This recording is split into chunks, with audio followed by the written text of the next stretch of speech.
भागों में बांटा गया है।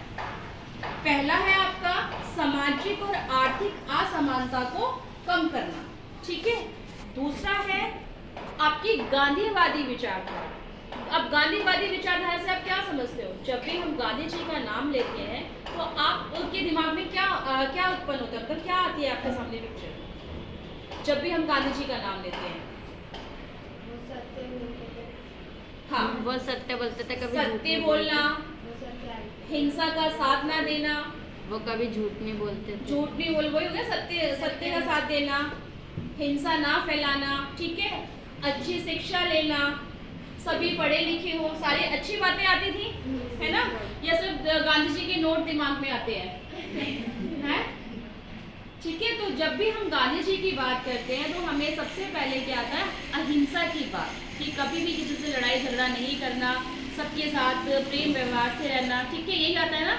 और तीसरा है अंतरराष्ट्रीय शांति और सुरक्षा, ठीक है। तो ये हमारे क्या तीनों पॉइंट राज्य के नीति निर्णय सिद्धांतों के हैं और इनको 3 भागों में बांटा गया है। तो आपका दूसरा जो क्वेश्चन आएगा ये पूछा जाएगा कि राज्य के नीति निर्णय सिद्धांतों को कितने भागों में रखा गया है? तो 3 भाग हो गए। कौन कौन से मैंने आपको बता दिए, ठीक है। क्या है? सामाजिक और आर्थिक असमानता को कम करके समानता उत्पन्न करना, और दूसरा है आपका गांधीवादी विचारधारा, और तीसरा है अंतरराष्ट्रीय शांति और सुरक्षा। उसके बाद आता है इसमें जो लॉन्ग क्वेश्चन आ सकता है 5 नंबर का, कि आप राज्य के नीति निर्णय सिद्धांतों को किस तरीके से लागू कर सकते हो, ठीक है। कि इसमें दूसरा शब्द यूज किया गया है, क्रियान्वित कर सकते हो। ये देखो, कार्यान्वित कर सकते हो, इसका मतलब है किस तरीके से आप इनको लागू कर सकते हो, इम्प्लीमेंट कर सकते हो। तो अगर हमें अपने राज्य को डेवलप करना है या सभी को सभी का अधिकार देना है तो सबसे पहले क्या आएगा? शिक्षा, यही होगा ना।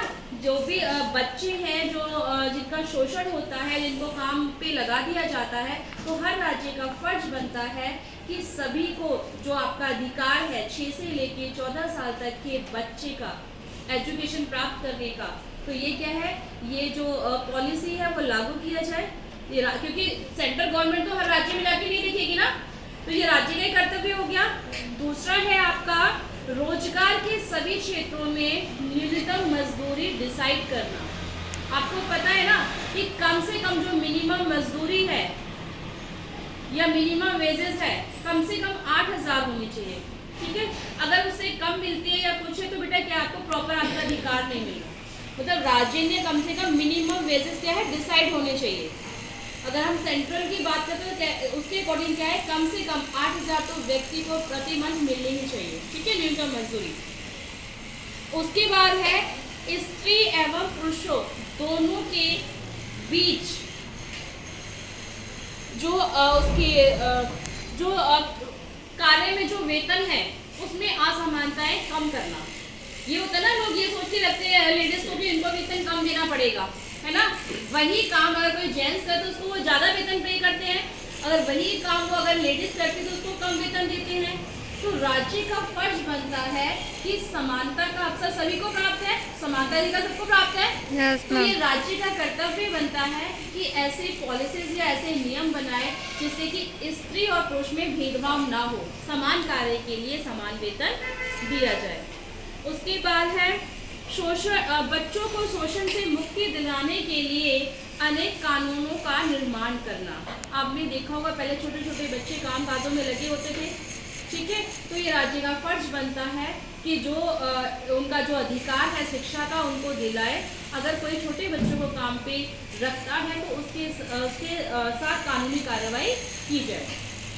उसके बाद है महिलाओं को शोषण से मुक्त करने के लिए अनेक कानून बनाना।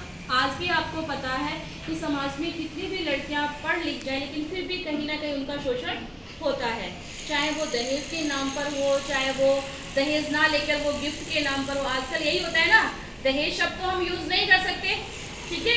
अगर किसी को कोई डिमांड है तो कहेंगे जी हमें दहेज तो हम नहीं देते, लेकिन हमारे बेटे को ना कार चलाने का बड़ा शौक है, अगर आप उसको एक गिफ्ट कर दोगे तो अच्छा रहेगा। मतलब वो दहेज नहीं मांग रहे, ठीक है। तो ये भी क्या है बेटा, कहीं ना कहीं डायरेक्ट इनडायरेक्ट क्या है, वो लोग मांगते ही है। तो ऐसे लोगों के क्या है, ऐसे लोगों के खिलाफ भी क्या है, सख्त कानूनी कार्रवाई होनी चाहिए, जिससे कि महिलाओं का शोषण ना हो। उसके बाद है, भारतीय सरकार विश्व शांति का समर्थन करती है तथा इसके लिए सभी प्रतिबद्ध है। ठीक है। अब भारत सरकार के साथ सिर्फ भारत सरकार नहीं, अगर शांति के साथ दूसरे देशों के साथ भी अगर रिलेशंस बनाने हैं, संबंध स्थापित करने हैं, तो उसमें राज्यों का भी महत्वपूर्ण भाग होता है। वो कैसे कि बेटा, अगर ये नहीं कि मान लो दिल्ली है या आप पंजाब लगा लो, पंजाब क्या है, दूसरी कंट्री के बॉर्डर के साथ टच करता है, पाकिस्तान के साथ, तो ये नहीं है कि उससे पाकिस्तान के साथ मन मुटाव रखे। तो उस पंजाब का यानी राज्य का ये फर्ज बनता है कि दूसरे देशों के साथ भी क्या है, वो अपने संबंध अच्छे स्थापित करें। तो ये सब आते हैं बेटा आपके राज्य के नीति निर्देशक सिद्धांतों के अंदर। ठीक है। तो इसमें दो ही क्वेश्चंस बनते हैं, एक तो इनको कितने भागों में रखा गया है, दूसरा इनको कैसे इम्प्लीमेंट करते हैं अपने राज्य में। ठीक है। तो ये चैप्टर आपका खत्म हो गया। इस चैप्टर में सभी शॉर्ट क्वेश्चंस करने हैं, बाकी 2 क्वेश्चंस अपने कोई भी लॉन्ग करने हैं। ठीक है।